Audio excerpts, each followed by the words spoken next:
Assalomu alaykum hurmatli do'stlar. Bugun Domrobod Residence obyektida hozir biz joylashgan joyimiz 3-blokdamiz. Hozirda bo'linib turgan xonadonlarimizni bir kichkina obzorini ko'rsatmoqchimiz. Mana zinaxonadan kirganimizda chap tomonga burilganda yoki lift xonasidan chapga burilganda birinchi turgan xonamiz haqida bir ma'lumot.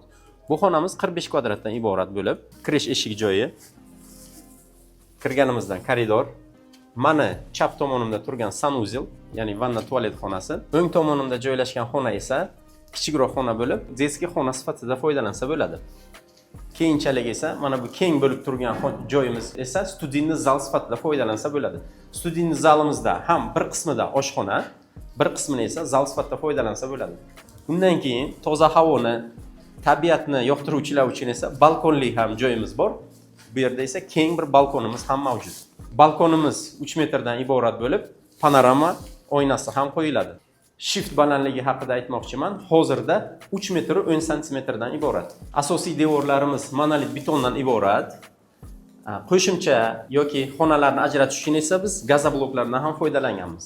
Monolit betonlarimiz binoni mustahkamligini va asosiy vazifasini bajarib turuvchi asosiy devor hisoblanadi. Bu 45 kvadratli xonadonimizni juda ham zamonaviy qilib loyihalashtirsa bo'ladi. Endi tasavvur qilaylik, 3 metrlik katta panorama oynamiz, 3 metrlik katta balkonimiz. Bundan chiqganda qulayligiga qarasak, ko'rib turgan bolalar bog'cha maydoni, obodonlashtirilgan chiroyli daraxtzorlarimiz, mashina parkovkalarimiz hammasi oynaday ko'rinib turgan bo'ladi. Ajoyib emasmi?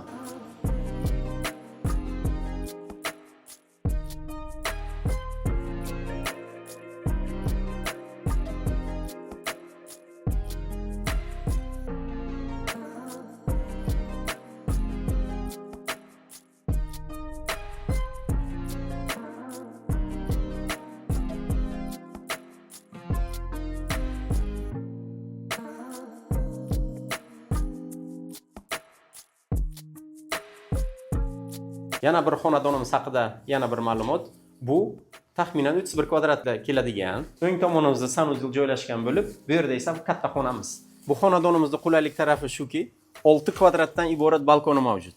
Bu 6 kvadratli balkondan xonadonimizning domimizning burchagi, ya'ni bu burchakdan bemalol katta manzarani ham kuzatishimiz mumkin.